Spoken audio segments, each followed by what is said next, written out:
salaam salaam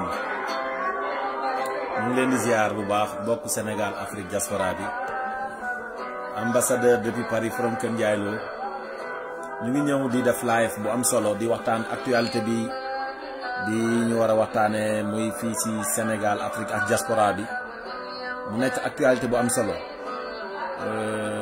yàlla nañu yàlla defal jàmm yàlla nañu yàlla defal sutura di wax rek gars yi ngeen partagé ko parce que war nañoo waxtaan ci li nga xamante ne ay acteurs politiques ñëwoon nañ fi di saaga France tey jii ñu ne dañoo bëgg a ñëw di yalwaan yor potab yalwaan bi bëgg a changer discours bi nga xamante ne waxoon nañ ko ci France ak saaga yi ñu saaga woon France xas yi ñu xasoon France ba taxoon monter cette jeunesse là ñuy toj di yàq di saaga yooyu yëpp nañ ci ñëw ba tey jii léegi nag tey jii ñoom ñooy ñëw nag léegi na nañu nag après France ka argaay ngay sa yal nañu yàlla defal jàmm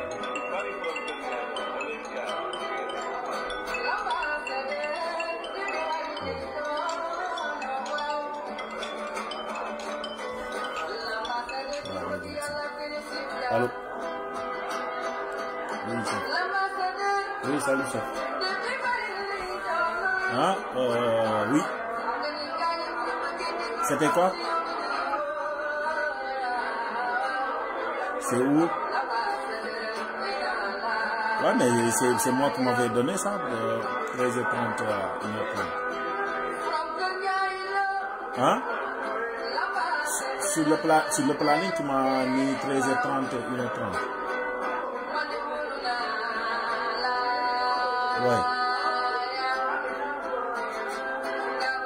Oui, demain. Hein? Tu dis quoi?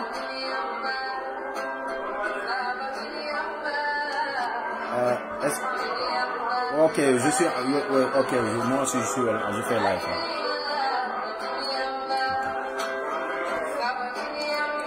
Allez. Gars ñu ngi jéggalu ah.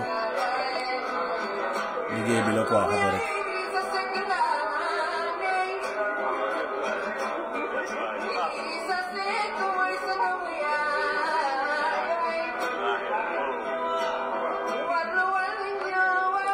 waaw gars yi kon mu ngi noonu dinañ ñëw ci live bi nga xamante ne Aïcha mu ngi noonu kon mu ngi noonu ñu ngi leen di ziar bu baax di wax ngeen partager waaw yàlla nañu yàlla defal jàmm yàlla nañu yàlla defal sutura ci barke Nabi Mustafa sallallahu alayhi wasallam.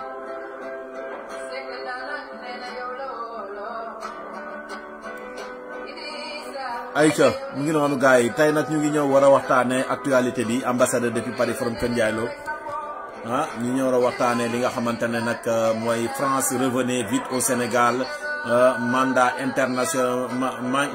international de la mendicité de Pastef Sonko et Diomaye qui supplie la France de revenir avec son président Macron de venir les secourir. kon nag gannaaw ba ñuy wax naan France laggal France demal France dégage soxlaatuñu la mën nañoo gérer suñu économie ñun bopp soxla ñu seen investissement soxla ñu FMI soxla ñu banque mondiale soxla ñu dara Ousmane Sonko moomu mooy toppaat nag di lekkaat sa vomissure toppaat si ginnaaw incha allah dina si ñëw tegal leen ko incha allah lan la Sonko loon wax ba ay homme politique doon fi nekk naan non non franc CFA bi baax na leen bu ñu wax non la France. Faisons un partenariat gagnant-gagnant doon nañ dégg ku mel ni Idrissa Seck daan ko défendre Ousmane Sonko di ko xas waaye ba mu demee bay élection di ñëw mu xaw a changer discours ne xaaral mu récupérer maanaam tey bu Idrissa Seck waxee lu baax comme par exemple si acteur politique xam ne homme d'État la xam na luy relation internationale wala benn Abdou Mbaye wala benn Amadou Ba wala Macky Sall et cetera ñoom dañ lay xarab jaxase la ba pare askan bi diminuer say paroles xam nga Idrissa Seck bi wax noonu ñaan ko waaye il a perdu une bonne occasion de se taire man nañoo dem sans la France léegi bu toogaatee ba si biir nag jëmmi jamono jëlaat discours boobu wax ko parce que moom jàpp ne na wax ju rafet wax ju baax jekkul si keneen maanaam jàpp ne na nit nekk milliardaire sax bu boo àndul ak moom wala nekkul moom jekkul si yow moom da lay yàq boo waxee lu baax daf lay yàq nag diaboliser la ba nit ñi la ngay wax mu am importance duñ la warul la déglu duñ la déglu bu ko paree nag mu demaat fële sa tuus ba boo amee benn occasion rek ci biir benn waxtaan rek mu xaw ko glisser waale ci biir wala glisser waale ka mel ni nag léegi c'est l'approprier après yëfu loolu nag mooy yëfu traître dëgg nag tey nag la mu doon wax noonu moo ko dab dinañ ci ñëw nee na les voleurs de France venez investir waa ji nee na le commentaire d'un internaute nee na les voleurs de France venez investir au Sénégal voleurs du pays emprisonnés sans preuve à quel Sonko ou Pastef se fier nee na ñi nekk ay milliardaires nekk France wala ci yeneen dëkk yi kaay leen ngeen investir fii ci biir Sénégal waaye ñi nekk ay milliardaires Sénégal lañ liggéey wala ñu nekkoon bitim réew wala am ay relation wala seen ki indil leen ñu nekk am benn astuut ñu ne ñooñu kaay leen ñu tëj leen te ñoom amuñu preuve na da ngeen a sàcc te yéen a fi waxoon tubaab bi lu mu yor moomu ko da koo sàcc tey tubaab boobu li mu sàcc ngeen kaay investir leen mu lebal leen avec des taux d'intérêt yu gën a garaaw lii mooy bañ sa bopp nit ku nekk Turquie nekk milliardaire te Turquie tëju ko président bi tëju ko nga nekk kaay investir Sénégal nit ki nekk Sénégal am ñu nekk milliardaire nga nekk déedéet waroo riche kaay ñu tëj la yow waroo fee tekki parce que bokk nekkoo patriote loolu la ñuy dund Sénégal yal nañu yàlla dooli sutura ayca dinañ ñëw si loolu don de soi pour les autres amul bàyyi leen amul ndaw amul joytu amul mer yéen toog leen rek dina baax le combat continue la victoire est proche le projet vaut notre vie kii de moom lii la leen tooñe ñi nga xamante ne ñoo fi nekk di ñaxtu ñoom nee dañuy def marche ñoom ñi ngi doon toj di yàq BRT yi taal université yi taal bus yi rey lu fi ay nit ay cocktail molotov di lakk suñuy ay commissariat di taal ay auto police ñoom waa Pastef yooyu nee dañuy def marche pour justice ñoom fi mu toll nii tant que tëjuñu force de défense yi police yi takk der yi ñoom fa mu toll nii ñoom la ñuy viser ak seen liggéey bi ndax takk der yi dañu leen waroon a bàyyi yéen ngeen taal Sénégal te takk der yooyu loon aar dëkk bi ñooy continuer di aar Diomaye Faye di aar Ousmane Sonko non fii dafa doy waar quoi l'avenir donne raison à Idrissa Seck sur Sonko Pastef et les relations Sénégal France partenariat gagnant-gagnant bi mu doon wax wallaay wax nga dëgg moi kii nee na Idi a encore raison sur Guy Marius Sagna qui disait comme le disait l'adage mat day toog di gis lu sori lu xale dul gis dinañ si ñoom moo koy wallaay la jim të ayca les VAR de Sonko contre la France partage du gâteau Pastef moo fa nekk insulter les insultes entre eux assassinats ils s'insultent entre eux les assassins yi les insulteurs les assassins les criminels qui marchent pour se victimiser pour histoire de prostituée et client et du client d'après Amadou Ba xamul ma kii nag dañ siy ñëw ak bouclier 35 publication TV5 bi ñu def ñu publier seen page moom lay commencer TV5 entre dans la danse sur le dossier Sonko ak li nga xamante moo fi doon tuuti doonu Sénégal de grands plateaux prévus pour le dossier de Sonko en France affaire à suivre dinañ ko topp dinañ ñëw si aussi FRDS front de résistance de la diaspora sénégalaise yi yoo xamante ne ñu hausse le ton et recadre Sonko et Diomaye Faye à Paris gis ngeen bi passé def nañ ay manifestations yi nga xamante ne am na fi di recadrer Sonko ak Diomaye Faye aussi di massaw ñi nekk ci inondation yi xam ne on a des priorités au lieu de nekk ci ay futilités nañ ci ñëw ak des déclarations des uns et des autres yi nga xamante ne gars yi commencé nañ ko xam naa moom balaa Sonko ñëw France dina tàng jëpp fi mu toll nii gars yi xool moodu yëpp a ngi dox koo gis mu ngi ci TikTok am ñii toog seen kër ñii di publier ñii punchline et cetera fi mu toll nii gàcce gi leen Ousmane Sonko nar a teg nii moom la gars yi nar la kii ak panafricain yi non gàcce googu moo leen metti daal. Aïcha Free Badara Gadiaga Free Abdou Nguer Farba Ngom Lat Diop Mansour Faye et les otages politiques Aïcha di wax nag waajal mawlid bi dinañ si ñëw tuuti di waajal gàmmu gi yàlla ni si yàlla def ñu dugg si bismillahi rahmaani rahim génn si alhamdulillahi rabbil alamin te di wax nag les gestes sanitaires bu leen ko fàtte si gàmmu gi et cetera ak hygiénique bu leen fàtte aussi kër yi ngeen dugg comme ni ma ko waxee sama benn grand rek mu ne kër yi ngeen di dugg dem booy ñëwee fekk fa gaz ya chargé ngeen ñibbi togg ba pare ba gaz yi jéeg ngeen ñibbi ngeen defaale chargé waale gaz yi te cet gi tamit ngeen bàyyi seen loxo lu baax a baax di for mbuus yeex yooyu di nga def si poubelle yi Aïcha dinañ ñëw si loolu micro 33 0033 753 21 80 89 vidéo virale de l'ambassadeur sur Sonko et ses déclarations contre la France dañ si ñëw. Paris, les panafricains et les Sénégalais de la diaspora sur Sonko, la déception après les discours France dégage à la France Argaï, venez s'il vous plaît. Épousez-nous cey waa jële yéen a tasoon sëy ba de yéen a jëlaat seeni bagage jubali jëwaat France ut buum bu gën a ngand takk ko naka ne acca France ne Macron dirit ayca gars yi loolu mooy li nga xamante ne moom lañ leen di kii léegi si noonu ñu dem jële ji li nga xamante ne nag mooy damay commencer si li nga xamante ne mooy discours xam nga dafa am loo xamante ne daf fi amoon Ousmane Sonko waxoon ko mu jëm si li nga si li xew-xew yi léegi ñu dem jëli vidéo ambassadeur bi non ba bàyyi suñu kees noir nañ ñëw fii si France. Séminaire intergouvernemental lañ wax de France. Ces gens qui disaient France dégage. Voilà. De Pastef Ousmane Sonko et sa bande des patriotes soi-disant. Ceux qui disaient Auchan dégage, Total dégage, etc. Qui n'ont rien compris des réalités sociopolitiques ou géopolitiques actuelles du monde. Vous avez insulté la France, maintenant vous rampez pour aller donner une corde à la France. Mais ça, c'est une grande humiliation. Très grande humiliation. Non, qui défaite de nous, défaite. France dégage, vous avez sorti l'armée française, etc. Tout. Vous ne coopérez plus avec l'armée française, avec la France. Vous n'avez pas de du FMI, de la Banque mondiale, etc. Et aujourd'hui, la plus grande déception que Ousmane Sonko nous donne encore, c'est de venir de se rabaisser encore. Toi qui disais que même RFI, France 24, s'ils sont dans une salle et que toi tu es à l'intérieur, soit c'est eux qui vont sortir ou bien c'est toi qui vas sortir. Ousmane Sonko qui dit qu'il ne va même plus parler la langue française, Wolof, ou bien vous traduisez en anglais, etc. et autres. Qu'est-ce que vous allez dire à l'Afrique, aux Africains qui ont cru en vous, de vos discours panafricanistes? On n'a plus besoin de tout, n'importe quoi vous avez dit. Insulter les Occidentaux, etc. Et maintenant vous mettez à 4 pattes pour des financements. Maintenant vous mettez à 4 pattes pour ça. Et pour dire qu'on va vous recevoir à Bercy pour un séminaire intergouvernemental pour former votre gouvernement. Avec 4000 cadres, vous avez dit que vous avez le gouvernement 4000 cancres, intellectuel du monde. Avec un livre solution qui a livre solution devenu livre de la pollution. Ousmane Sonko, c'est une déception. Combien aujourd'hui pollution, Jotna, comment dirais-je, redressement, après n'importe quoi. Vous avez montré vos limites, que vous ne pouvez pas gérer un pays. Celui qui ne peut pas. Et s'il ne l'abandonne pas,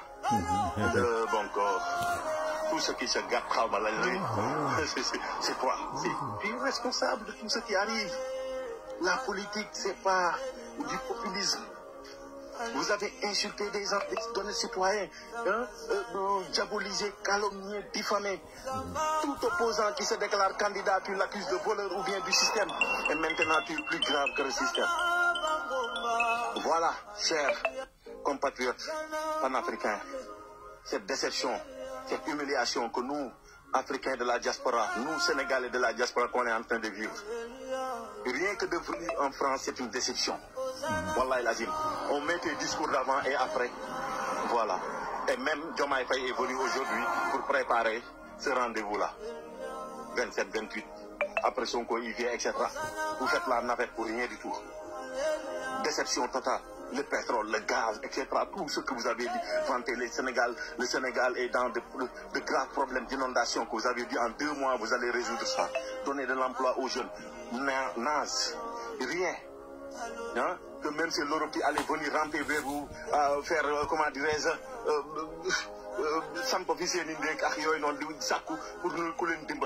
maintenant c'est vous qui rampez derrière, courir derrière la France là.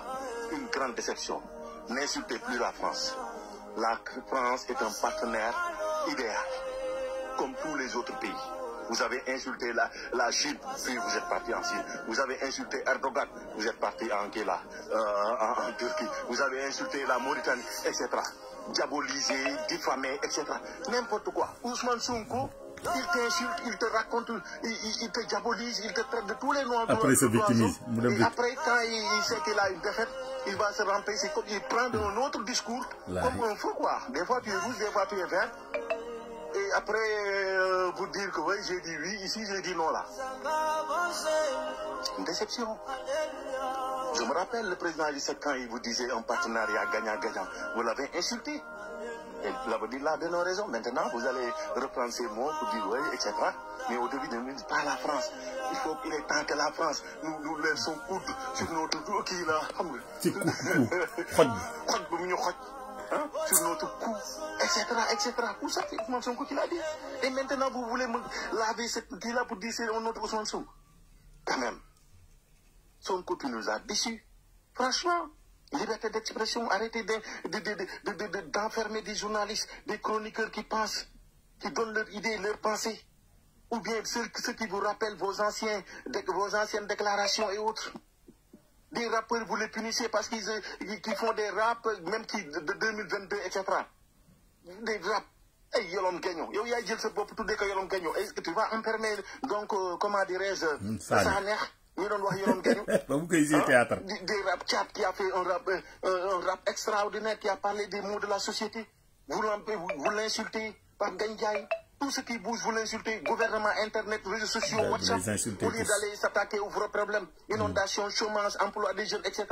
Am yërmande ci askan bi. Ñu waajal sunu gàmmu guerre, etc. yooyu. Bàyyi kilifa diine yi ngeen di saaga, kilifa aada yi. Vous insultez tout le monde. Parce que gënoo leen ñu. Regardez ce qui s'est passé à la mairie de Barthélémy Diaz, que vous avez enlevé injustement. Et au début, vous avez dit que c'était Macky. Maintenant, c'est vous qui l'avez fait. Les déclarations de Diomaye Sonko d'avant et après. Il est temps que vous arrêtez et d'apprendre à nous dire la vérité. Merci. Partagez, ambassadeur du Paris Forum Kandia. Vive la paix, vive la vérité. Bu nekku dàq le plus grand menteur ngeen jox ko seen leader. Bu nekk dàq wax lu dul dëgg ngeen jox. Lu ñu yow daal maanaam koo xamante ku dàqatu wala ngeen seen leader procureur et cetera. waaye ñu nga diaboliser par notre justice. Vive le respect des institutions. Le respect des institutions. Il est temps que la France nous foute la paix. Il est temps que la France lève son genou de notre cou. 7 siècles de misère fait de traite humaine, de colonisation et aujourd'hui de néocolonisation, cela suffit. Il est temps que la France prenne exemple sur ses voisins européens. L'Allemagne est la première puissance économique d'Europe, loin devant la France. La 3e ou 4e puissance économique du monde. L'Allemagne le Sénégal. Aucun pays. Investir le Sénégal, France investir où? Je peux citer l'Italie, je peux citer l'Espagne, qui avait des colonies avant, mais qui n'exploitent personne, qui ne font pas ingérence, qui n'imposent pas des dirigeants dans leurs anciennes colonies. Au nom de quoi la France doit pouvoir continuer à faire des choix à notre place. Cela doit cesser et l'Afrique nouvelle, la jeunesse africaine, les élites africaines, la diaspora africaine dit non, ça ne peut pas continuer. L'hypocrisie de cette France se vit et s'exprime tous les jours. Prenons exemple du cas du Mali et du Tchad.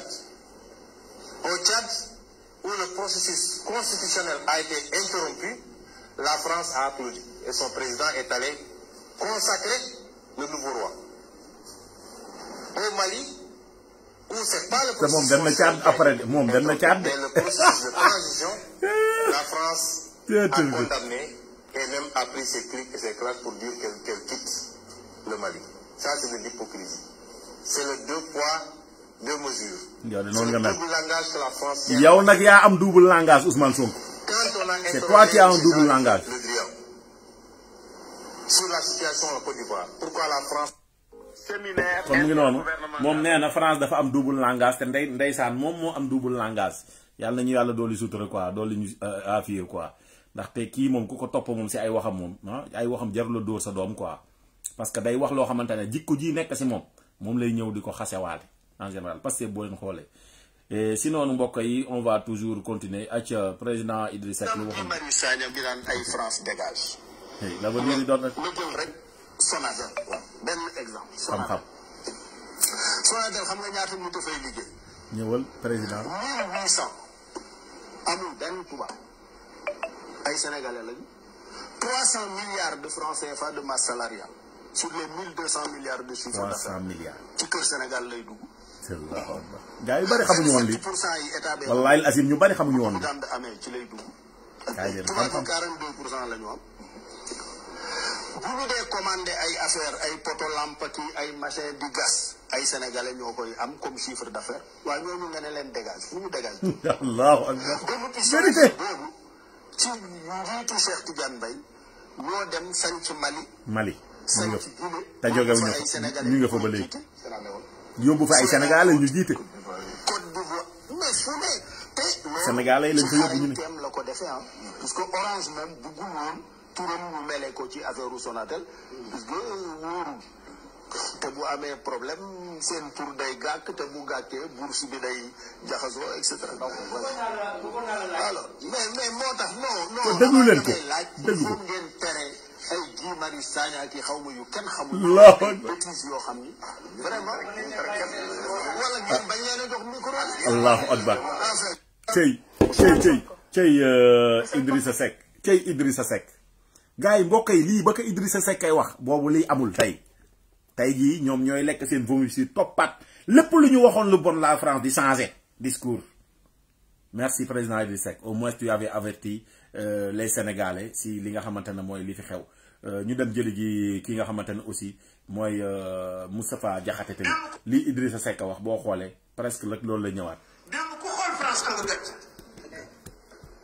France dégage Auchan dégage Total dégage ñu yàqal fukki milliards ak juróom waa Auchan Total bi yàqal ko 5 milliards ak yeneen société de France yi ba ci lu jëmee fay amul lu dem naan France naan ñëw leen. les Français ñoom xamu ko uji idiot waaye ñoom duñu idiot. on ne peut pas gaspiller yàqal autant de milliards à des sociétés françaises nga dem naan leen ñëw leen la war a def mooy jégalu. Demandez pardon d'abord. mais France ñun kat. il faut demander pardon à la France. France dégage Auchan dégage ba di am waaye nag daanu jël suñuy responsabilité ba fay leen li ngeen yàqal te daañu tax ba dootu amati waaye dem ba naan ñëw leen ñoom ñooy dox mooy français yi ñu dox. et puis c'est bu ñu ñëw kañ lañ leen di fay ba pare. des folies des jeunes de ce pays là dofloo leen. vous allez les dédommager avant de qu'ils investissent. damay ragal sax ngeen fay ba pare ñu ne leen sax ñëwatuñ. ayca mu ngi noonu kon mu ngi noonu yàlla da vaar nag kon nag Guy Marius Sagna accès du mal ñu xool. dinañ leen faagaagal. d'accord ñoom Auchan dinañ leen faagaagal. gan. d'accord ñoom Auchan dinañ leen faagaagal. lii la lañ fi waxoon cey waa ji la cey waay. d'accord ñoom Auchan. lii lépp wax ngeen ko fi ndeysaan cey man ñii. te lu ñu wax nag mën nañ see génne yor nañ ñàkk jom goo xamante ne lu ñu wax buñ si génnee ñëw défendraat ko quoi waaw parti boo xamante ne moom ñàkk jom googu am na si ñoom quoi waaw lu ñu wax bu subaa mën nañ see génne ne dañ siy génnaat par la force ah layal ka mu ngi nii acca ñu ñëw indi leen ba léegi rek ñoom lii lañ fi waxoon. acca dégg lañ déglu discours Ousmane Sonko yi rek li mu naan wax kii bi si France wàcc ñu ba ñu dajee ak France ba léegi 15e siècle ba léegi problème sur problème suñu dara baaxul.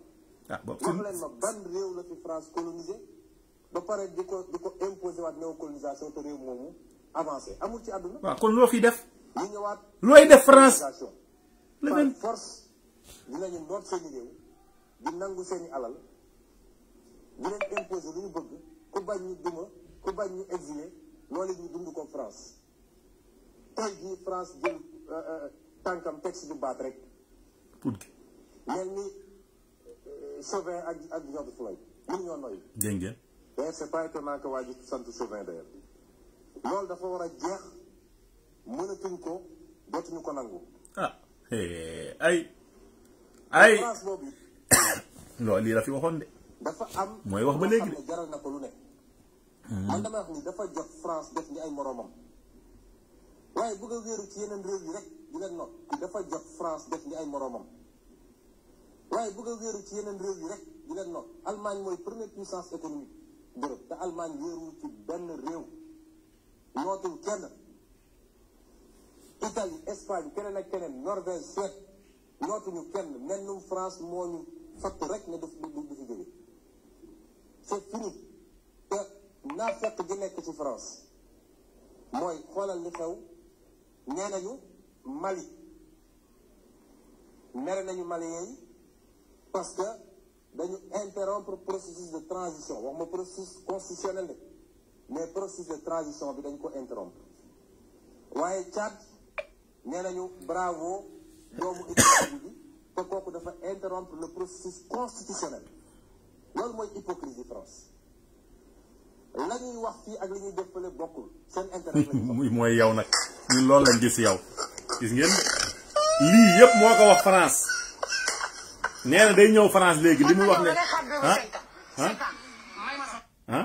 lii yëpp moo ko wax France gars yi nee nañ dégguñu discours yi quoi waa Kër Pastef nee nañ dégguñu si gis naa benn scoop bu ñuy def boobu xamante ne élection yi bi ñu demee bañ naan ko Sonko jéem a la changer ce discours bul wax non pas la France reprend les mêmes propos que Idriss muy wax naan partenariat gagnant wala certain kii noonu mu xaw dëgg naan non ñun bañuñu France ku ne yow France soxlaw ñu la yow da ñuy tardeel ñii nga dala colonie depuis indépendance ba léegi kii loolu mooy soxla woo ko nee nga France day tardé daate waaw ku lay tardeel loo koy àndeex moom yow ñëwoo pour sauver France de yow da ngaa ñëw pour France sauver la yaa dàq militaire yi dàq nee na da ngay dàq Auchan yi Total yi et cetera tout tey yaa ñëw nag nga dañ na kenn du koy teg ñu ne dañuy vaar ñun moom dañuy def suñu liggéey duñu xuloo ñu xeexuñu yal nañu yàlla dolli sutura ayca ñu continuer waat si liggéey bi Ousmane Sonko Ousmane Sonko, vous avez fait le choix de rompre avec la France, mais sachez une chose, sans la France, le Sénégal ne serait rien. Nous avons été là dans les moments cruciaux de votre développement. Vérité. Et tourner le dos à cette coopération serait une erreur historique. Ah, ils l'ont vu. Et l'avenir vous le confirmera. Même si tu as raison. L'avenir t'a donné raison, Macron. Macron, l'avenir t'a donné raison sur Ousmane Sonko. Merci, président Macron. Tu es plus honorable que notre premier ministre là. Mais Dieu merci, Dieu t'a donné raison et merci pour cela. Et après on continue. Hein. Et il est là, lui le fi digonde pour nek maire rek. Dañ waxon new technologie. Xolal li manam pour mu wara faj rek mom tay nit mu na tok New York wala mu tok Finland. New technologie li leen digon. Visiter Cap Skirring. Mais day melni mi ngi bir Cap Skirring. Day dem bas odeur yi sax da koy sentir. Xet gi. Day dem bas nee na jaratul ngeen voyager ah da leen indil ordinateur internet ak méta bi da ngay visiter di dem ay Cap Skirring ak yooyu xam ne xet gi sax da lekk. tey nit mun na toog New York wala mu toog Finland di visiter Cap Skirring mais day mel ni mi ngi biir Cap Skirring day dem bas odeur yi sax da koy sentir. lii de moo tax mu nekk maire Casamance su laalee day mel ni laal na Cap Skirring. nee na loolu la leen indi boo ñu ko falee mu nekk maire léegi genre wax yu dul dëgg yii ah c'est contre vérité là yii la proposé woon waa Ziguinchor pour ñu wateel ko na leen yéen ñi amul ay moyens pour di voyager sax dina indil new technologie boo xamante ne mën nga ñëw jaratul ngay jël ay avion maanaam Air Sénégal jar mën nañ ko éliminer et cetera léew da ngay mën a toog fi nga toog di visiter dëkk yëpp mel ni yaa ngi si biir dëkk bi mel nee na bu dee Cap Skirring day mel ni yaa ngi biir Cap Skirring quoi man ma la bëggee laal nii ma laal la et cetera nee na odeur gi sax da lay xeeñ alors de boo nu muudu bu ko amoon gaañ sa jabar lay doo jarul ngay kii lii Sonko moo ko wax léegi noo leen koy layele yéen waa Sonko laa wax nii yéen ñi nga xamante ne ay imaami Ousmane Sonko ay oustaz et cetera kàcc bu rëy bii kàcc bii noo leen koy layele lii yàlla defalaguñu ko sax ñun amaguñu loolu ñun ñii te scientifique yi sax amaguñu ko waa léegi dig nañ leen ko nekk na fi maire ba nekk fi premier ministre lu raw maire ak ngeen am président de la république est-ce que am ngeen lu mel noonu ñun nekkuñu fi di xeex de léegi yéen lii noo lañ koy layele indi leen ñu beneen discours nag te mu ñu ne non kii technique bi 4000 cadres yi xam naa moom ngeen di jël dafa am benn boulon bu si manqué wala benn vis wala connexion bi am da ngeen am problème internet wifi wala yooyu lii moom bu dee mën na koo defar ñun ñëpp Sénégal ñooy jël suñuy wifi jox ko rawatina Modou yi ayca lii yëpp waxoon na ko fi lu nekk wax nga ko fi lu nekk rek. ba ñu dajee ak France ba léegi 15e siècle ba léegi problème sur problème suñu dara baaxul. ba pare mën a ban réew la fi France colonisé ba pare di ko imposé waat néocolonisation te réew moomu avancé amul ci àdduna. waaw comme amul ci àdduna ba pare moom nag moom mooy dem ci loolu ne da koy seeti ji man lii moom a jaaxal ay waa jële ak ñu dem uy ji ñu dem jëli ji. maa leen xeexuma xuloo ma waaye dama yëg mu siiw. ñu dem jëli ji. TV5 amoon na suñu complexe de yéen pour yéen ñu yëg ñu la xew ci réew Et quand on a terminé, nous avons carrément pour a été condamné 2 ans ferme pour corruption de la jeunesse. TV5, moi je suis de TV5. Pour le néant, je vais regarder qui sont après dans là. Je vais vous voyez que vous voyez, parce qu'il y a le diable auto. Billahi. Pour le TV5, moi je suis de ñoo di de lépp xaj na si. nee na Pro a été condamné 2 ans ferme pour corruption de la jeunesse ñun xam nañ ko non bi lay xam nañ ko booy passif yi ànd ak moom ñoo jàpp ne loolu dafa fay dafa jeex rek waaye bu ñu xamul leen di yoot nañ moytu leen di yóotu waaw man nag moom garaar man moom nee naa gars yi man moom xanaa ñu jaamu doole rek yóbbu ma waaye bu dul loolu moom saa di mer maîtriser rek kontaan continue c'est tout court. waaw Jean bu mag Aïcha merci beaucoup Jean bu mag yi foofu la génn tey man ñëpp laay tegaan activiste yëpp ndeysaan oh kii moom la wala duma kii lan la fi waxoon. La France doit avoir la dignité de l'Allemagne qui ne repose sur aucune colonie. gis ngeen bokkul lax li mu sol de lii lu vert la sol mu ngi nii mel ni olive. Elle doit avoir la dignité de la Norvège, du Danemark, de toutes les autres puissances pays européens. Non. Elle doit avoir la dignité de voler de ses propres ailes enfin et de continuer de sucer le sang de ses ex-colonies. Sucer le sang. Si ça ne pas aimer la France, je ne l'aime pas.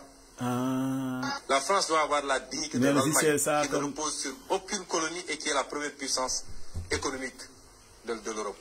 Elle doit avoir la dignité de la Norvège, du Danemark, de toutes les autres puissances pays européens. Elle doit avoir la dignité de voler de ses propres ailes enfin et de continuer de sucer le sang de ses ex-colonies. Si c'est ça, ne pas aimer la France, je ne l'aime pas. Ok, donc tu n'aimes pas la France, c'est toi qui le dis. Donc d'après ton discours, si c'est le ça, il n'aime pas la France, etc. waaw boo ko bëggul yow la mais yow yaay rampé waat ñëwaat ci ginnaawam. Aïcha bu ñu paree ñu dem ñëw si li nga xamante ne aussi mooy visite bi ba léegi avant ça ñu dem jëli ji tuuti bouclier. Mandela kenn musu koo jàpp si ñu doon toog osaay station yi ak BRT déedéet xam nga su ñu ko jàppee woon topp kaa Coro Mandela ci topp kaa lañ ko jàppee woon maa bëgg mu leer. bu bëgg koo changé léegi. nee na détenu politique la quoi. Sénégal a leer kay. yéen ngeen yàq. bëgg a fayeeku rek ci xaalis bi. station yi ah yàq réew yi jël suñuy milliards séddale leen ngeen naan da ngeen di marsaat dégg naa ci kenn sax mu naan force spéciale laa bokk mu ne ko kon force spéciale amoon na. dinañ ko teg ñoo ko weddi woon. Coro Mandela topp kaa la nga jàpp woon topp kaa Coro Mandela kenn musu koo jàpp si. acca merci beaucoup loolu leer na lañ te nañ si ñëw naka pour leeral ko mu ngi nii xool leen dégg leen fii. macha allah bu subaa jàmm bu soobee yàlla. dégg moo nekk lii mooy Pastef.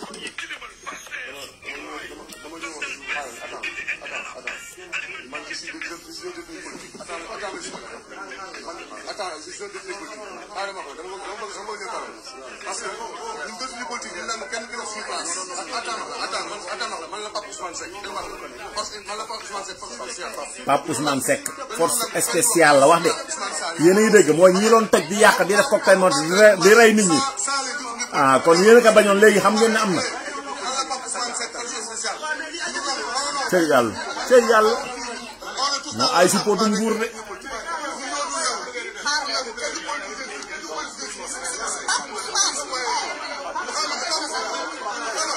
ñi war a wax duñu wax de.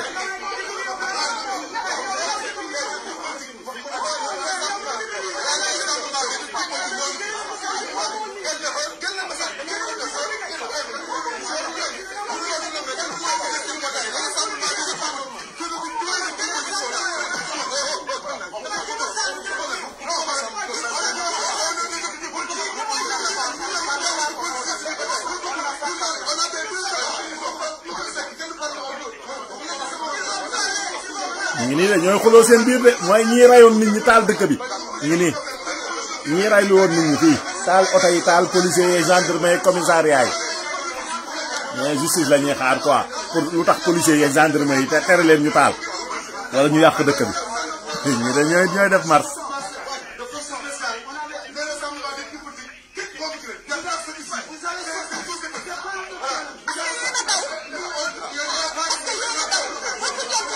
dégg nga xam naa ni yéen a daw yow foo nekkoon.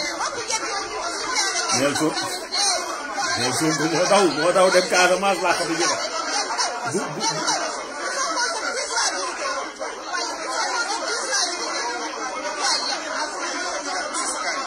ñoom ñooy xuloo seen biir mbokk yi moom laa leen di tegal ñu nii waa kër Ousmane Sonko yi nee dañuy marche dañoo bëgg a marche pour ñu tëj homme de loi yi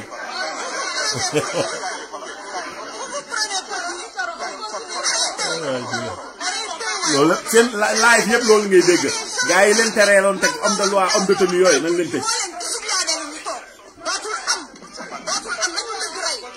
dëgg wala ay fen kañ yéen kañ ay fen a leen di rey waaye dëgg kañ moom leen rey doxal nañ ci rek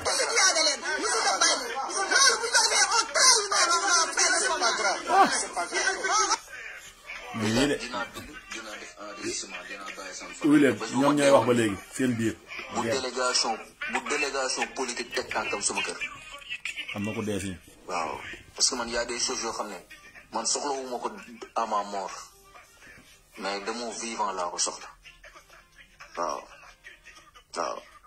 man am na si yoo xam ne nii bu ko yàlla defoon nii barki Seydina Muhammad ma tolloon ci cas yooyu noonu billaahi wala taala après ma mort bu délégation politique bu Pastef wala Macky bu Ousmane Sonko wala Diomaye tegee tànkam sama biir kër barki yàlla duma ko baal sama waa gàlle waaw parce que en fait doo xam sax lu muy nduróol waaw mën naa ne mbirum naa feexalee nduróol parce que yow ba ngay nekk di dund li ci war buñ ko defoon doo dee mais dañuy xaar feebar kenn faalewu leen gars yi ñëw sa kër def ay délégation wala di ko def guddi gi caméra yi di ko filmé boo ko defee ñu naan waa Sonko dafa nii non Diomaye dafa am reconnaissance alors que yow bi ngay dund gars yi fii xaar ba nga dee ñun nag ñu naan dañu reconnaissance te mënoon nañ laa faj nga wér yooyu moo nekk suñu dëkk bi quoi te il faut que ñu oser wax ko ni mel mais suñu dëkk bi lii moo fi nekk voilà tu es beau à être là à servir waaw gars yi dañuy nekk ci seen bopp et Ousmane Sonko moo ko bind ci livre solution bi ay ngor kóllëre jom fulla anam moo yooyu nga xam ne notre leader Ousmane Sonko moo ko bindoon ci livre mi tey bu dee moom ay nit yoo xam ne moom la àndaloon démb ci bi muy métti ci bi muy jafe encore fois kon ni ma ko doon waxee nga xam dëkk bi ay benn ñaari nit ñooy génn ay benn nit ñaari nit ñeenti nit 50 personnes 100 personnes ñoom ñoomee woon dëggal seen bopp si projet bi xeex résistance projet loolu kenn defoon projet pour yëpp ñàkk fay da boobu histoire ñaari nit amagul un protocole de sécurité bu mel ni tey bu ko mën a surveiller tey jii Ousmane Sonko ay booy ay jeunes ñoo daan jugee fu nekk ci Sénégal di ñëw di ko fekki buntu këram daan ànd ak moom buy génn di ko protéger au prix de leur vie voilà tey tey Ousmane Sonko lii la mën a fayee jàmbaar yooyu noonu voilà il a un protocole de sécurité il a maintenant un protocole qui l'écarte de la base bi nga xam ne ñoom ñoo ko doon protéger démb depuis des années gars yi di yooxu bind nañ audience bind nañ lu ne dara pour lan mu xam gars yi jafe-jafe yi nekk di dund voilà ana jom kóllëre fulla ak fayda bi Ousmane Sonko énuméré woon ci livre solution bi kon donc ay slogan la woon mais nekkul woon lu mu gëm jaajëf maa ngi lay ziare dama ne Macky Sall ñi àndoon ak moom ñooñu la doon rey waaye ñii moom ñi ànd ak ñoom ñooñu la ñuy tourné di laan rey loolu la waa Pastef def moom ñi ànd ak ñoom. kon léegi waa Pastef ñooy rey Pastef di laan rey loolu la waa Pastef def. dégg ngeen ñooy wax de. yow koo xam ne yow. kon yéenay reyante seen biir. bërki démb ba muy métti yow yéene woo leen faju yéene woo leen santé yow boo taxawee daan ne 18 millions sénégalais yi yéene naa leen ñu ne ci jàmm yéene naa leen ñu faju ku xiif lekk ku mar naan doo ko waxoo dëkk ndax firnde baa ngi nii. kooku de Sonko borom ñoom mënoo ci ñoom dara. ñii ñoo gën a yées Macky Sall waa Pastef ñoo gën a bon Macky Sall. ñoom la de ñooy wax xas seen groupe WhatsApp yi de waa groupe WhatsApp Pastef la ñoom ñooy xas seen doon di xas Ousmane Sonko ñun moom yéen la c'est vous dans vous. ayca mu ngi noonu moo tax nag ñu si loolu rek ñu ñëw dëkk di ñëwaat si beneen kii bi ayca ñu ñoom jëli Metsi lu mu wax tout sauf Pastef ayca kon de sa xarit laa.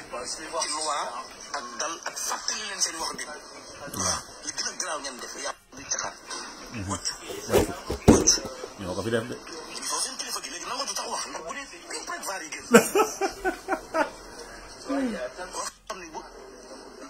Sonko buy bu nee waa rek tool vaar yi takkanaase. yàlla musul ci daal lu mel noonu.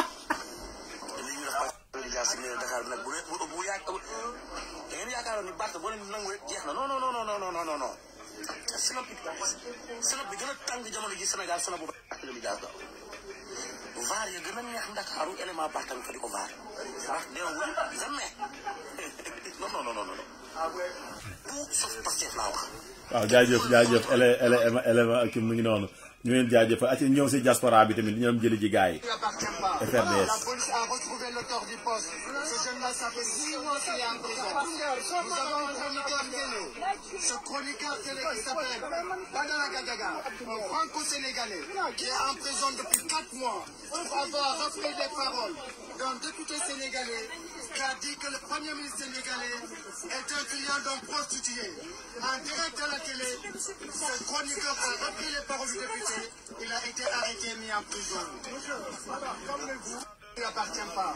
La police a retrouvé l'auteur du poste. ayca mu ngi noonu kon mu ngi noonu gis ngeen diaspora bi moo nekk moom ayca. yéen ñi tukki laa ma ne. maam Ram yéen ñi nga xam ne yàlla daa def ngeen génn réew mi ma ne foofu ngeen ne lu mu métti métti toog leen de Sénégal gi de dara amatu. baabi ma ne toog leen bu leen ñëw de yow ngeen toog muñ de fii de dara amatu fi ñu ngi nii toog di xoolante neen de ma ne ñu ngi nii toog di xoolante. yoruñu dara kenn na yorul ñu nii toog ma ne li ngeen fi bàyyi woon de daa gën a métti ma ne réew mi daa gën a métti ma ne woon naa génn waa leen booy nee naa leen ñu toll nii man kay Sénégal ñi fi ne naa yërëm Sénégal ñeen ne doo nga am jàmm mooy ñu ne ci almeer yi ci almeer yi doo nga am jàmm baadu ma ne yéen ñi tukki toog leen bu ñëwee xam ne yàlla julli la sentaan di daara amatu daara doxul daara te boo waxee ñu yóbbu lañ ma ne boo waxee dañ lay tëj cam mandat dépôt doo nga fi am ma ne yéen ñi tukki mandat dépôt fi am mandat de dépôt rek moo am Sénégal moo fi am de que des mandats de dépôt. Sonko n'a pas de réalisation à faire enfermer les gens les opposants. loolu nekk léegi maal bu weex tàll yaa ñu def diwtiir boo ko réerlu la de wala mbaal laa doon lekk mbaal ay yàlla boo nu joxoon lañu yoroon ay yàlla boo nu joxoon lañu yoroon dootuñu def lañu def. ayca mu ngi noonu yéen a ko traité mu tee bàyyil mu gis comme gars yi loolu la ñuy wax ayca professeur Abdou Kane agrégé d'économie nee na le chiffre qui confirme que le Sénégal est sur une pente dangereuse mooy le chiffre qui pour li nga xamante ne mooy FMI gannaaw seen kii moom loolu la gis ayca ñu demaat fi diaspora ba léegi ñu xew waajal ñëw Sonko bi réaction Sénégal. waaw nii la de fii lañ leen toppoon naan leen France dégage bi ngeen jàpp osan yi ndaw ñi doon liggéeyee kat te dëkk lépp di yàq station yeeg di yàq alali jàmbur yeeg lépp naan France baaxut France nii France naa tey jii yéen a ngi delluwaat bay tàllal loxo France gisagu leen dara sax réew ma barki Serigne Touba Mbacké day gën a métti day gën a tar gën a métti waaw loolu moom maa leen ko wax moom day gën a métti day gën a tar. dégg naa nag yenn détenu politique yi génn naan waaw détenu politique yi nii naa yéen jeeriwoo leen woon xeexoo leen woon ci farata xeexoo leen woon ci dara moo ñu jaaxal képp koo xam ne si feebar nga ci baa nga wopp ci billaahi bu la say mbokk fajut da ngay faatu loolu moom mooy li fi nekk waaw lii la àdduna mënoo leen a def lu bon di am lu baax waaw gisagu leen dara nag dara gisagu leen ko ci réew ma ku wet li may wax laaj leen moodu yi newoon ci biti doon leen topp naan leen génn leen taal leen ñun ñëpp ku ci ñëwoon vacances daan fi def 1 mois 3 mois ñii 15 jours la ñuy def. am na ñu gàmmu seetul sax am na ñu màggal seetul. dëkk ba métti na métti goo xam si fekk nañ fa loo xam ne si musuñu ko yaakaar ci seen àddina ci Sénégal moo tax am réew boo koy jox da nga koy jox ñu ko mën ñu ko xam waaw mais nag gëmloo woon nañ leen loo xam ne si ni leen yéen ñi sonn ñii am ñoo leen teree am. waaw ngeen gëm loolu nag nekk ci waaye gisagu leen dara sax réew wóor na Rasulaay day gën a métti day gën a tar. mooy li ma leen di wax rek soo ko def day métti taw yaa ngi yàlla defal jàmm kon mu ngi noonu yàlla ñu yàlla dolli sutura si barke nay Moustapha mu ngi noonu ayca ndeysaan. Amadou Ba premier ministre musul am fonds politique te Sonko am na fonds politique 8 milliards mais kon ñoom ndagare ñoom ñu doon wax ne fonds politique dafa xaraam sax ñun dañoo ñëw yokkal primature fonds politique quoi te Amadou Ba bi nga xam ne tamit nañ ko dëmb lu ne ndagare moom musul am fonds politique 0 franc. ma jàmbal te Amadou Ba bi nga xam ne tamit nañ ko dëmb lu ne ndagare moom musul am fonds politique 0 franc léegi Sonko nan la gënee Amadou Ba. moo ñu jaaxal ki nga xam ne moom dafa man bi ma déggee ma jàmbal jaan mu ne. ma nekk si moo ñu jaaxal Sonko kañ day tuumal ñëpp déggoo man kañ résumé loo naa leen ko ay ca mu ngi nii Sonko vs la France ñu dem jële ji tuuti Sonko. tant que loolu dugal nañ ko suñu bopp ñu dem fenn. nga ne gis nga FMI banque mondiale keneen saa ñu félicité Sénégal rek man je tremble. fi ñu toll nii kañ ñun ñooy trembler ñun. dafa loolu mooy ni nekkuñu ci yoon bu baax. il faut que ñun ñu xam ni suñu développement du jaar ci FMI du jaar ci banque mondiale du jaar ci France. du jaar ci FMI banque mondiale ni France. dugal nañ ko suñu bopp. waaw looy def France pour développer. gis nga FMI. doy na banque mondiale keneen. non doy na lii moom moo ko wax nee na développement Sénégal Ousmane Sonko loolu la gëmal yow jeune yow mii ko toppoon ne patriote nga mu ne la développement Sénégal du jaar ci France du jaar ci FMI du jaar ci banque mondiale. waa tey mooy ram à 4 pat toppaleen waaw ñeefee liñ defoon kii waa dimbali ñu kii ñu subvention yi dañ ko fiy dindi ba indi leen lépp lu leen gars yi Senghor bañaloon Diouf bañal leen ko Ablaye Wade bañal leen ko Macky Sall bañal leen ko nangu naa ko dinaa dindi subvention yi prix ceeb bi yokk duuliñ beex yëpp ñu ci tegoon pour ba néew di doole di fay moyen yooyu yëpp dama koy dindi ñu fay ko à plein pot lépp lu mu bayoon lépp lu ñu bañoon ñoom nangu na ko waaw noo waxee ne FMI banque mondiale France sunu développement war ñu ko wékkis ñoom mënuñ ñoo développé ba pare tey di ramper sunu avion bi nga nar a jël fi koy waxal waa France ngay waxal pour ñu jàppale la gars yi lii la ñuy teg nag Sonko discours yi boo leen bañ ku koy teg man waxuma Sonko mooy wax lii mënuñu see tëj kenn mais lii mooy metti seen xol même bu ñëwaatoon ba si biir sax naan non bañoo France et cetera loolu du ça n'a rien à voir avec kii bañoo France mais France ña fay nekk li ñu doxal intérêt France la ñuy doxal yow nag doxaloo sa intérêt parce que da nga waxoon boo ñëwee da ngay coopération bi tëj nga France raye léegi nag yaa fi ñëw bëgg ñëw kii nag man kat man dooma jaaxal acca yàlla ñu yàlla dolli sutura acca kii Abdou Nguer nag gisoon na lii ñu dem jëli ji Abdou lii ñu dugg xaw kenn xamul li la man dañ ne bërëb commencé song France acca France kaay Abdou Nguer gisoon na lii lépp waaw du ko song France man na tool fële taal sa caaya te du yëg dooy maanaam du pënd du poussière du yebal militaire yebal dara na muy taal sa caaya moo ko xam moo gën a am influence ci États-Unis te ay xarit lañ ñii ay alliés lañ laay Abdou Nguer wax na dëgg gisoon nga lii lépp ñëpp ñu bañ yàlla sax ñu njëkk a ji wallaahi yàlla sax ñu njëkk a ji Abdou Nguer man xamaa xamul ñun pour lii ñu dugg xaw kenn xamul lii la wallaahi man dañ ne bërëb commencé song France ak nee naa France nag bu mag la xale du ko song wallaahi Abdou Nguer jaajëf merci beaucoup ba ñuy wax dégguñu woon gis nañ ko lépp loo ñu waxoon rek gis nañ ko tey ak ci ñu dem Ibou Fa fay mi ngi waxtaan ak entrepreneur français yi ne leen am ngeen fi place fii ci Sénégal ñëw leen investir fii ci Sénégal non li fi ne rek laa lay wax man kay waaw xanaa ñëw leen investir xanaa kay da ngeen may baalu àq rek waaw dañ laa war a baalu àq rek Ibou Fa ñëw leen am ngeen fi place Sénégal ak France dañoo yàgg à la une du soleil vous avez toute votre place au Sénégal c'est ça la une du soleil bon qu'est-ce qui a changé entre-temps non c'est la réalité du pouvoir waaw yi xam nga doon wax ñuy bañ je t'ai dit ñu wax kenn wax ay réalité du pouvoir je t'ai toujours dit nous ne sommes pas un pays africain nous sommes un pays en Afrique bii ñëpp di naan France dégage ñu ñoo na woon ne français yi hey fii mooy seen kër ñoom ñu ne déedéet te ñu ngi dëkk France non man li nga ma wax démb moom la waaye wax tey li nga ma doon wax démb moom la président bi wax tey waaw dalaa dégg France ñoo bokk ndey ak baay waaw je te dis danga laa ne te loolu la fi Idi waxoon loolu la fi ñeneen ñi waxoon yéen opposants yi ñëpp ngeen bañoon mais aujourd'hui qu'on est au pouvoir da ngeen war a dem rang ji uti guro dem jéggalu ji Idrissa Seck boo leen paree dem ci APR jéggalu ji Pakis dem raamal kilifa diine yi ngeen fi saaga jéggalu ji xam di ximi ñu naan leen hey yéen fii mooy seen kër yéen da ngeen waane rek parce que néegar yi mu leen wax ak ñoom tu sais Boubs il faut connaître comment dire ça ses atouts on aurait eu un monopole maanaam li France naroon def ci sécurité ci investissement ci transfert parce que affaire bi fi mu nekk nii ils sont demandeurs xam tu sais pourquoi parce que Sénégal mooy seen vitrine suñu fexee ba Sénégal nuroog Dubaï Mali day naan mais ñun kon juum nañu Burkina pareil Niger pareil ils vont dire mais France revenez voilà li may wax dafa ëpp li ñaanaguma kiis yi. ah d'accord. non xam-xam lay wax Ibou Fall xam-xam lay wax dinañ koy déglu wallahi lazim xam-xam lay wax man je l'estime beaucoup quoi. non c'était ça. si yar ak teggin la koy waxee. yàlla guddal fanam waay. un francophone. li tax Sénégal am gëdd ci àddina bi. nous sommes un géant francophone.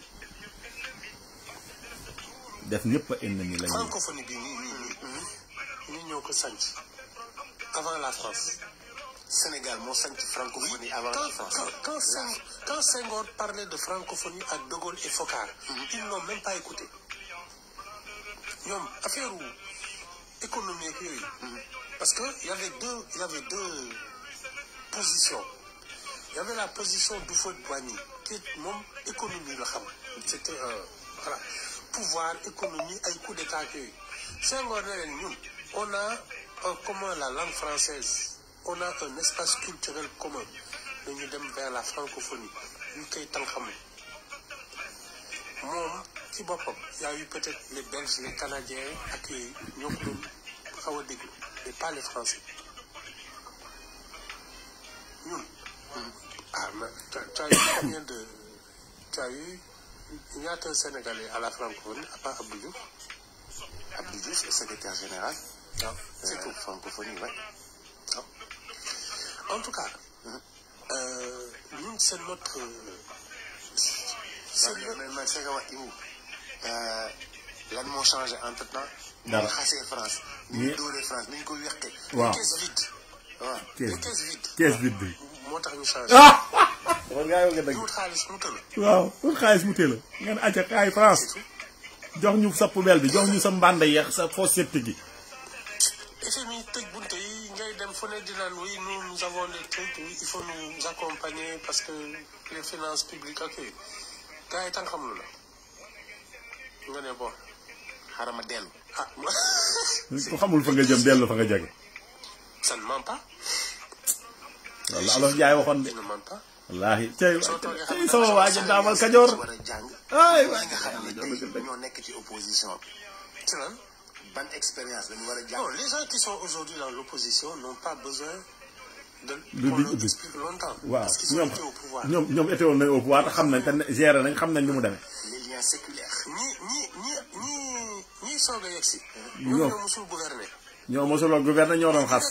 soxlawuñu woon formation. À un moment ou à un autre, gouverner, ils savent. Tu n'as pas besoin de leur expliquer. Ah non, ouais. mu de boobu li doon xel. bii nit ñi naan France dégage. nga ne français yi vous êtes ici chez vous. voilà comme ni ko Idi lañ waxee Idriss Seck da loolu doon wax.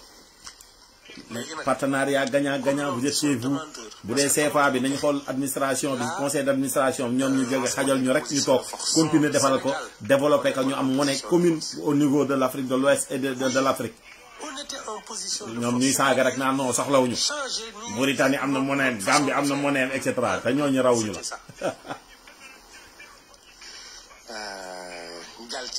merci beaucoup jaajëf Ibou Fall waddu yi am na solo kontaan naa si bu baax a baax yàlla na yàlla def jàmm yàlla na yàlla def sutura yàlla na yàlla def sutura parce que man lii rek laa bëgg yu mel nii di jaajëfal ne aca Sonko kaay. Ils se sont donc retrouvés pour un petit déjeuner à 8h30. Bassirou Diomaye Faye a été reçu à l'Elysée par Emmanuel Macron. De part et d'autre, on parle d'accueil chaleureux, d'excellents entretiens sur les questions économiques, mémoriel international, questions de sécurité. Il a également été question du sommet Afrique-France. Bonjour Christophe. Rappelons que le Sénégal traverse une crise économique majeure. Le gouvernement a récemment adopté un économique majeure pour convaincre le FMI de lui porter secours. Christophe, la présence du président Faye à Paris est donc primordiale pour le Sénégal. Sénégal traverse une crise économique. lii de la waxoon. ñun am nañu possibilité financer suñu bopp est-ce que xam ngeen loolu. waaw kon kay jarul nga fay dem. saa ñu félicité Sénégal rek man je tremble. kon France la waxoon léegi FMI te ñii la topp nag à 4 pattes nag gaañ. ay Ousmane Sonko. merci wax nga dëgg. sa waay buy wax rek vaar yi di ñëw. vaar yi kañ moom lañ ko gars yi nar a teeroo fii France bala muy ñëw. yàlla nañu yàlla dolli sutura rek te pourtant moom sa waay dem na fa banaan nii de. Je veux dire ceci. Le Sénégal vous offre un marché en expansion. Une stabilité politique reconnue. Un environnement juridique en pleine modernisation. Et des opportunités dans les secteurs. aywa. waaw waxal. De plus, des opportunités. bu ñu paree ñu dem jëli ji Sonko yow la ngay tontu. Si vous n'aviez pas de fiscalité, vous vivez de quoi? De dette. Un pays vit de fiscalité, la dette même est de la fiscalité différée du moins. Vous empruntez, mais vous payez avec la fiscalité. C'est de la fiscalité différée. Un pays vit de fiscalité. Ça ne veut pas dire que la fiscalité doit étouffer le pays. Ça n'a jamais voulu dire ça. Moi, je suis partisan d'une politique fiscale que je défends depuis très longtemps. baax na doy na ñun moom da ngaa tas suñu yaakaar waaw ay ca Madiambal. wut ku ko gàddu léegi France ko mën a gàddu te Bassirou nag da ko xam ba nga xam ne ba muy dem France xam nga nu mu def bleu blanc rouge la sol gis nga wane na ko nii couleur ministre de la vérité c'est-à-dire que en diplomatie le code couleur même a un sens. Il n'est pas allé là-bas en adversaire, il est allé en ami de la France pour dire que parce que lii dox bi loolu wax Ousmane Sonko yëpp bu leen ko déglu Diomaye xanaa loolu lay wax de daal suñu dox groupe bi ñu am foofu noonu. taxul moom mën a convaincre Allemagne wala Grande-Bretagne donc bleu blanc rouge wut ku ko gàddu gars yi diplomatie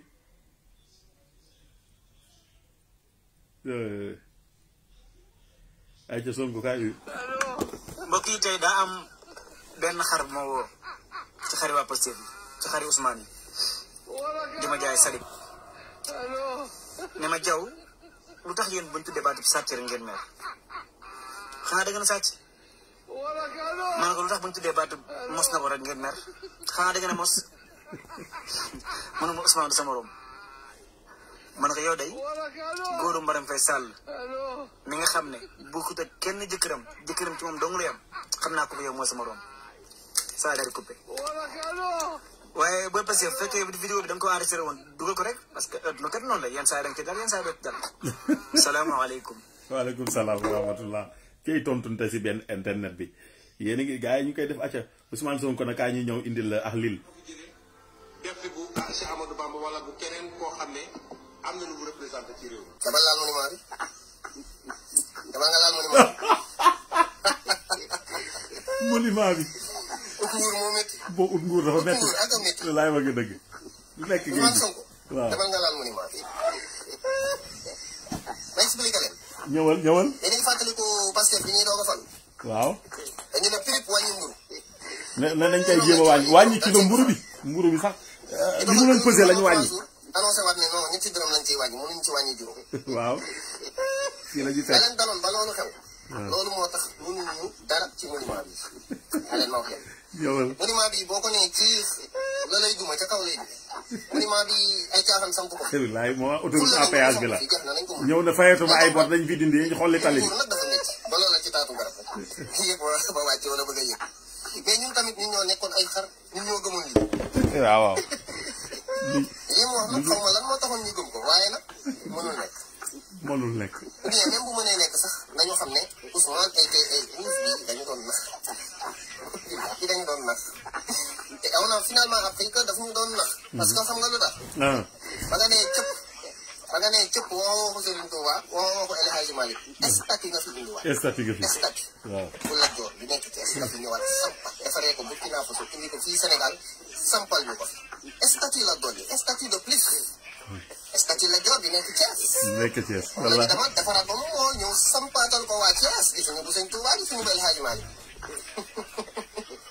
te sax Ousmane beneen problème mais Ousmane yow sañ nga taxawal benn statut nii. statut quoi. waaw mu taxaw nii. nga ne kii Serigne Touba. moo ñu jaaxal. wala kii El Hadji Malick yow sañ yaay kon murit yi duma ko de wala Tijaan ak li ci diine wax. waaw. yow sañ nga taxawal statut nii mu taxaw nga naan murit yi. lu xaraab nga ñëw di ko tuddee ab sëriñ. te yow dafa sa statut bopp. da nga foog ne murit yi xamuñu yoonu statut. wallaahi. da nga foog ne murit yi amuñu njëgu statut. wallaahi am na lu raw loolu. da nga foog ne am nañ ko mais xam li ci diine wax moo tax nekkuñu ci domaine boobu. bu doon Serigne Touba wala El Hadji Malick bii nii statut la yow yaa ngi koy proposé. wallaahi day fekk fekk ñun ñoo koy defar. yàgg na. statut dafa xaram ci diine islam. kenn du samp jëmmu nit naan yaa ngi koy statut. yeneen ci bi benn yoon lañ ko jàpp ci gàll ba ñu koy jàpp statut lañ ko jàpp. dañoo yett garab ba am jëmmam teg jam ci noos puso lëmas ba mu dëgër tëmbal ci teen bu amatul ndox noonu lañ liggéeyee yeneen bi ci la fa la fi ak naa si wàcc Jibril la ko faj waaw man la lil day leen ma dégg dañ lay déglu kay mu sell la lil mu sell la merci beaucoup ñun lil yow la ñuy déglu ñun yaay sunu ustaas yow la ñuy déglu ñun waa internet bi dañoo kontaan si yow kontaan si taxawaay jaajëf gis ngeen kàddu yi am solo yooyu sunu frère lil yëkkati ko mu nekk lu am solo yàlla na yàlla def jàmm def salaam def sutura defal leen aafiya xam naa loolu mooy fi ñuy yemax yéen dinañ ñëwaat si beneen kii bi ñoom ñu ngi xuloo nag ñu ngi nii di xuloo ñu ngi nii ndeysaan kii dee parce que son excellence Bassirou Diomaye Diakhar Faye ñun alal ñun jeunesse ñun ñoo la fal yaakaar si yow 84 personnes dee ñu toog ci nañu yàq personnellement sama àdduna dara amul ma jox leen ci ay piste ne leen commissaire bu yoroon police jëppal 2023 bokk na ñi ma doon toroxal kenn leen bat kenn réagir man damay wax yow de te dinaa leen wax leen jour bu may dee ndax man chaque jour que je fais chaque guddi lii lay dundee chaque guddi ay jàpp lii day dundee ak siro ay calme lay dundee chaque guddi balaa ma nelaw il faut ma naan pour mu mën a nit mais ngeen ne pat kenn réagir jox naa leen fi ay piste wax naa leen ñi ma doon toroxal ba léegi woo leen si Alassane def naa ma justice pour Alassane justice pour ñi dee ngeen ne pat amul problème ci sa jour mooy dee bugguma gis kan je suis autorité sauf Ousmane Sonko. jaru ko de moo gën a yées. jaru ko moo gën a yées. da ngeen fàtte seen nit da ngeen fàtte ñu doon sacrifié pour projet bi vous nous avez oublié mais yàlla baax jaru Sonko leen njëkk a wax.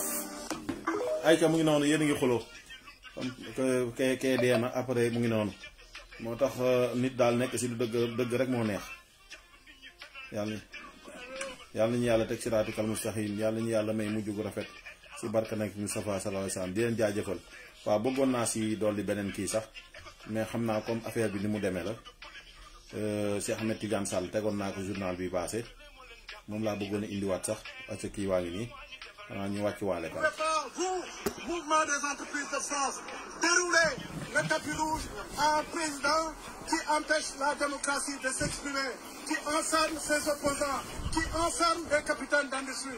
Ben bon sang, quelle vision économique le président de la République du Sénégal va discuter avec le mouvement des entreprises de France, vu que lui, ses capitaines d'industrie aujourd'hui dorment dans les geôles de son régime. Est-ce que vous pouvez me répondre? Est-ce que quelqu'un peut me répondre? Non, par personne ne rapport peut à la vision, répondre. à votre forum ici et tout. Vous pouvez pas, vous, mouvement des entreprises de France, dérouler le tapis rouge à un président qui empêche la démocratie de s'exprimer, qui enferme ses opposants, qui enferme des capitaines d'industrie. Ben bon sang, quelle vision économique le président de la République du Sénégal va discuter avec le mouvement des entreprises de France, vu que lui, ses capitaines d'industrie aujourd'hui dorment dans les geôles de son régime. Est-ce que vous pouvez me répondre? Est-ce que quelqu'un peut me répondre? Personne ne peut en répondre. Parce que c'est de l'injustice. Merci beaucoup pour ces vérités, Cheikh Ahmed. Kon mu ngi noonu gars yi gis ngeen. Le tapis rouge à un président qui empêche la démocratie de s'exprimer, qui enferme ses opposants, qui enferme des capitaines d'industrie. Ben bon sang, quelle vision économique le président de la République du Sénégal va discuter avec le mouvement des entreprises de France, vu que lui, ses capitaines d'industrie aujourd'hui dorment dans les geôles de son régime. Merci beaucoup boobu ba léegi kenn mënu see am tontu te ñu ngi lay jaajëfal si taxawaay bu rafet bi franchement sa liggéey rafet na ah yàlla na yàlla dolli la sutura yàlla na yàlla dolli la aafiya ñu ngi leen di jaajëfal yépp waaw.